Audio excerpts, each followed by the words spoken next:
샬롬 할렐루야. 욥기 8장 12절에서 22절이요. 이런 것은 새순이 돋아 아직 뜯을 때가 되기 전에 다른 풀보다 일찍이 마르느니라.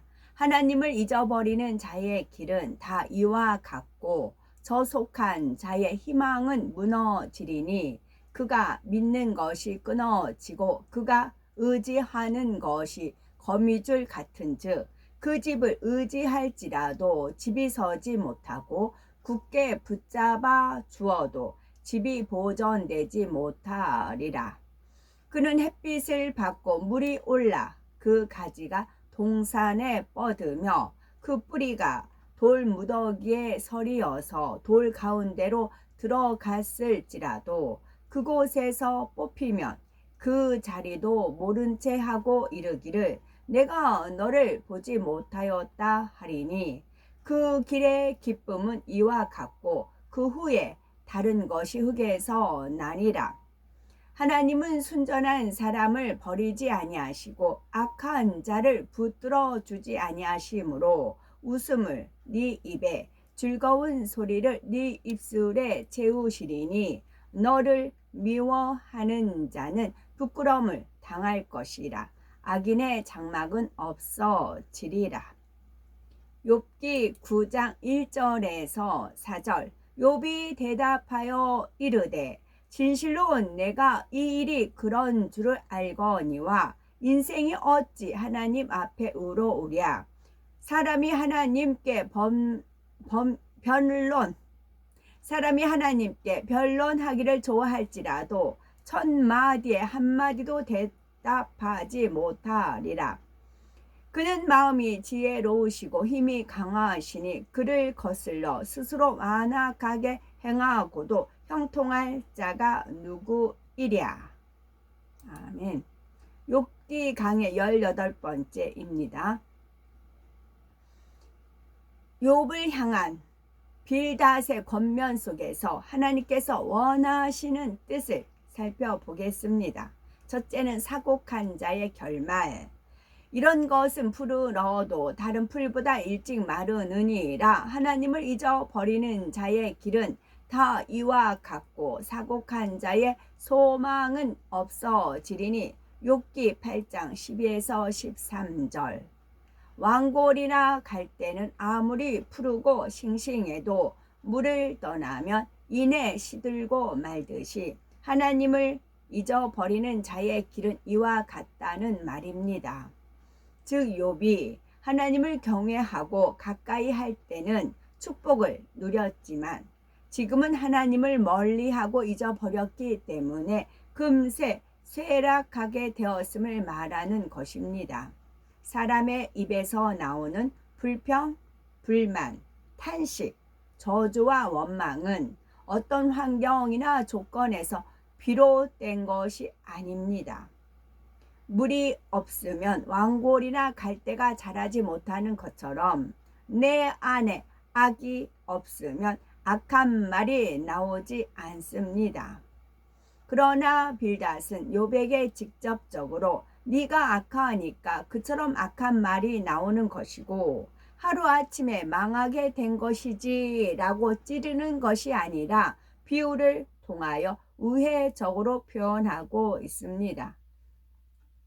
사곡이란 말은 요사스럽고 편곡한 것, 즉 성품이나 행동이 올바르지 못한 모양을 가리킵니다. 결국 사곡한 사람은 죄를 짓고 죄의 싹은 사망이며 영원한 지옥이니 그 소망이 끊어진다는 것입니다. 빌닷은 욥에게 넌 사곡한 사람이야 라고 말하는 대신 욥이 악한 말과 행함을 회개하고 돌이키지 않으면 사곡한 자의 결말처럼 소망이 끊어질 것임을 깨우쳐 주는 것이지요. 거룩하신 하나님을 믿는 성도들은 결코 사곡하다는 말을 들어서는 안 됩니다. 마음과 생각은 물론 행동이나 성품, 말도 주의 교양으로 아름답게 다듬어 나가야 합니다. 아까 그 중국 대사관 얘기를 제가 엄청 놀랬던 이유가 지금 항상 항상 상대성이거든요. 어떤 걸 봤을 때, 어떤 걸 봤을 때 내가 불행을 느껴봤기 때문에 행복이란 걸 좋은 것이고, 내가 배고파 봤기 때문에 배부른 게 좋은 것이고, 내가 추워봤기 때문에 따뜻한 게 좋은 것이고, 내가 사랑받지 못했기 때문에 하나님 사랑이 좋은 것이고, 이렇게 상대성을 공부하는 거지요. 제가 음, 파리에 어떤 일이 있어서 파리에 있는 우리나라 대사관을 간 적이 있어요. 근데 대사관이 어느 건물 중에서 그냥 사무실과 같이 그 안쪽으로 또 있는가 모르겠지만 갔을 때는 그냥 평범한 사무실이었어요. 그게 대사관이었어요. 우리 프랑스의 파리에 있는 우리나라 대사관은 단지 어떤 사무실이었어요. 그런데 중국 대사관은 엄청나게 그 왕궁을 지었다고 할 수 있을 정도로, 제가 보기에는 그랬어요. 그래서 제가 기겁을 했는데 그 이제 비교가 돼서 이제 그랬던 것 같아요. 욥기 8장 14에서 15절에 그 믿는 것이 끊어지고 그 의지하는 것이 거미줄 같은즉 그 집을 의지할지라도 집이 서지 못하고 굳게 잡아도 집이 보존되지 못하리라. 거미줄은 너무 약해서 사람이 손가락으로 가볍게 대기만 해도 끊어지고 맙니다. 이와 마찬가지로 사곡한 사람은 하나님을 의지하지 않으니 쉽게 무너질 수밖에 없습니다. 욥은 하나님을 경외한다 했지만 실상은 자녀와 재산과 지식, 명예 등 믿는 것들이 많이 있었습니다.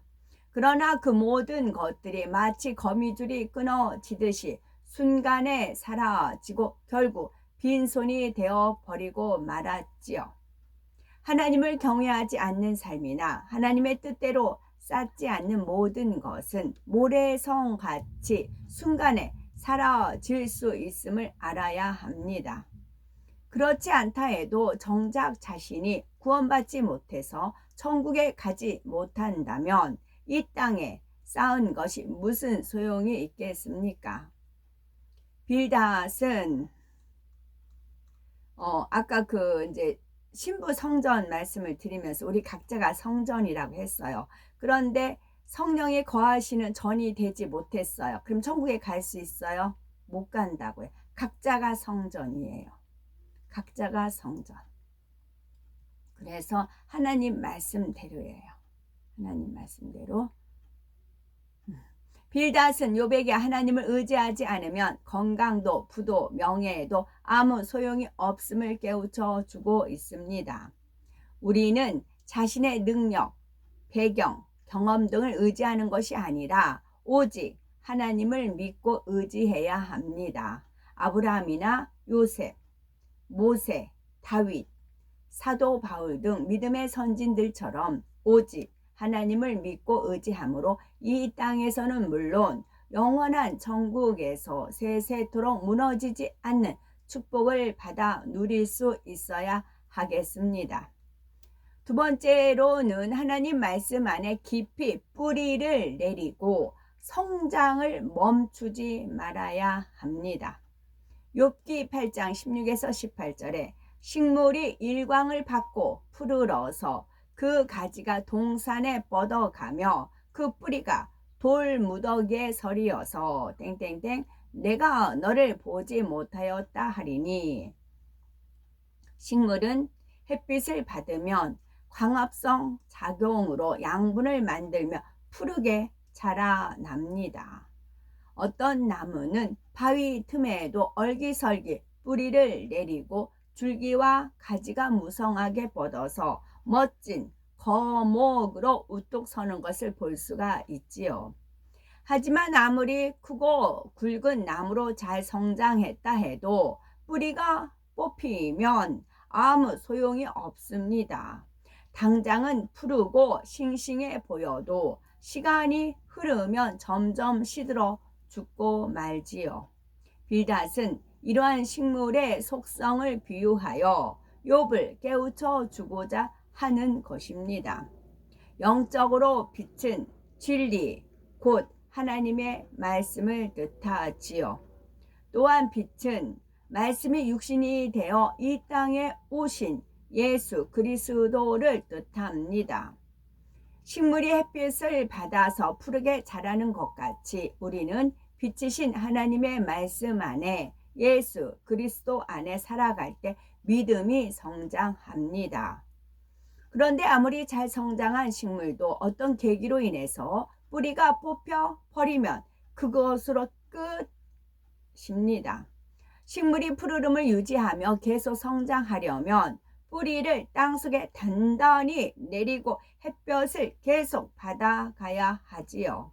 우리 믿음도 마찬가지입니다. 하나님의 말씀으로 믿음이 성장하여 반석에 선 사람이라 할지라도 다시 세상을 바라보고 하나님을 떠나서 죄와 악 가운데 살아간다면 아무 값어치가 없게 됩니다. 사람이 진리에서 떠나면 하나님이 외면하시니 지킴을 받지 못하지요. 전도를 받아서 예수 그리스도 안에 들어왔다면 부지런히 말씀을 듣고 순종함으로 믿음이 성장하여 반석에 서야 합니다. 또한 반석에 선 사람은 영으로 향하여서 가야 하는 것이고 영을 이룬 사람은 온 영을 향해서 가야 합니다. 이러한 성장 과정은 어느 선에서 멈추는 것이 아니라 주님 오실 때까지 계속 되어야 합니다.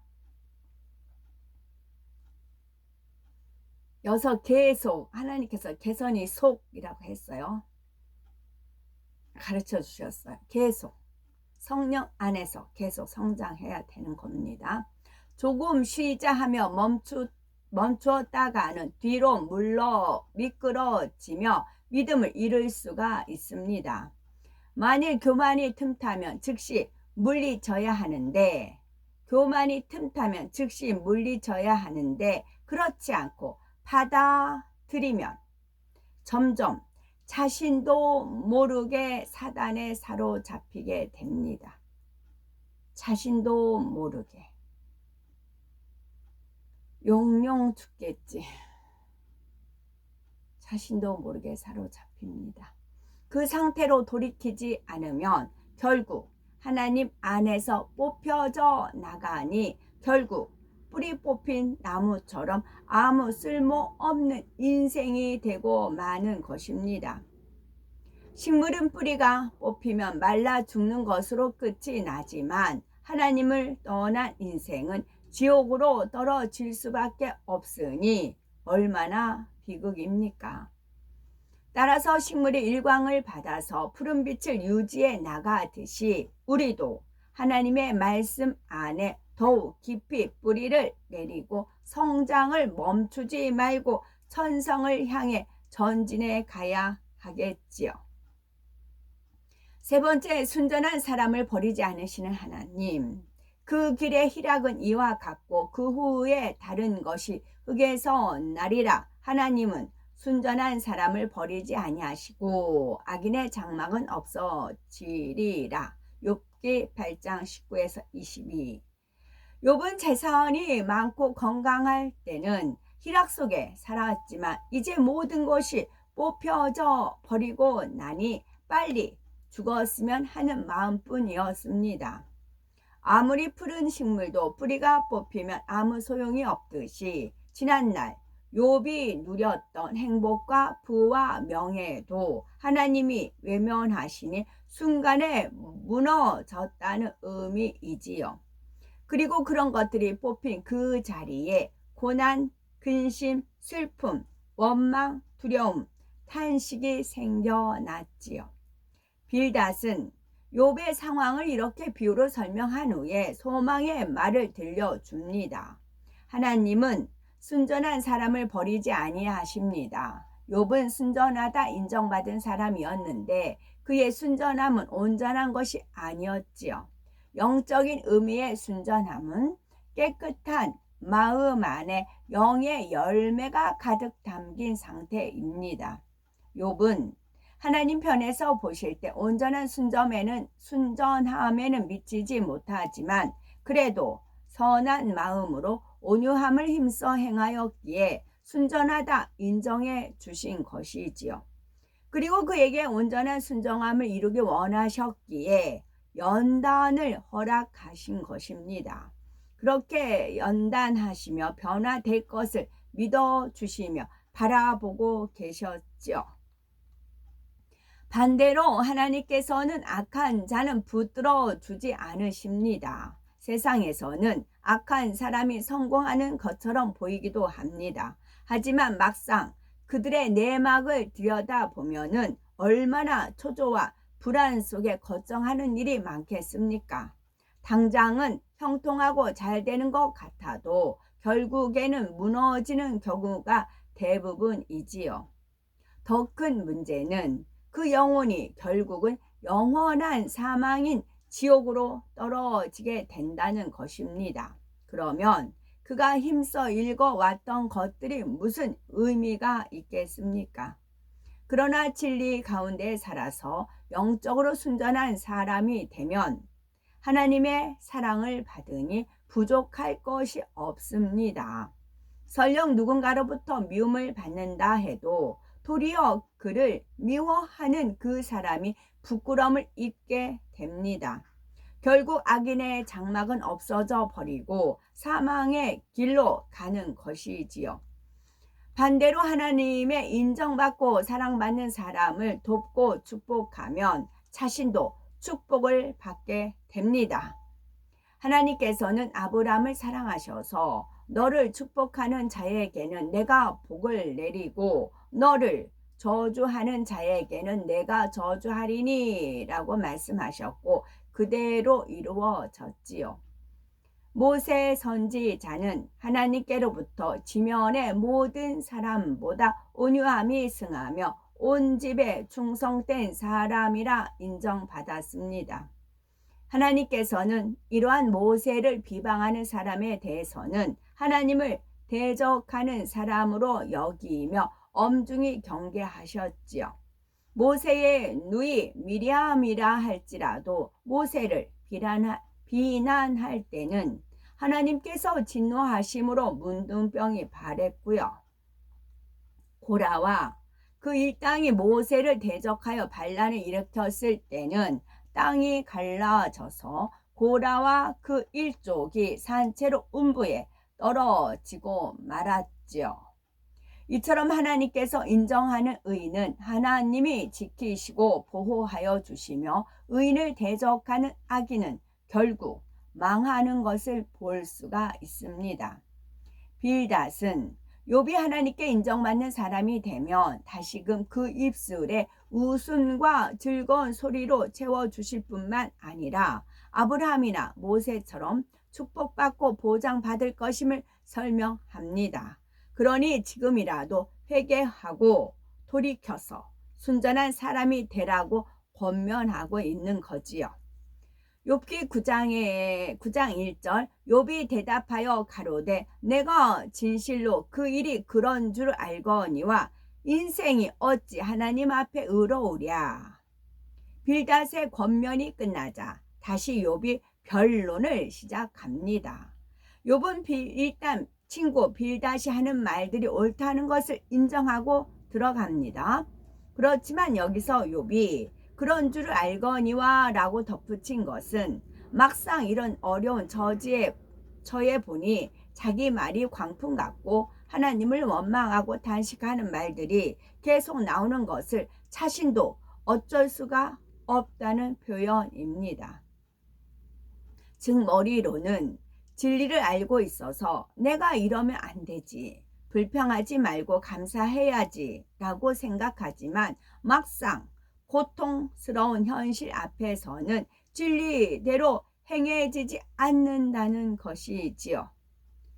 욥은 이전에는 자신은 의롭다고 주장했었는데 다시 인생이 어찌 하나님 앞에 의롭겠느냐라고 말하죠.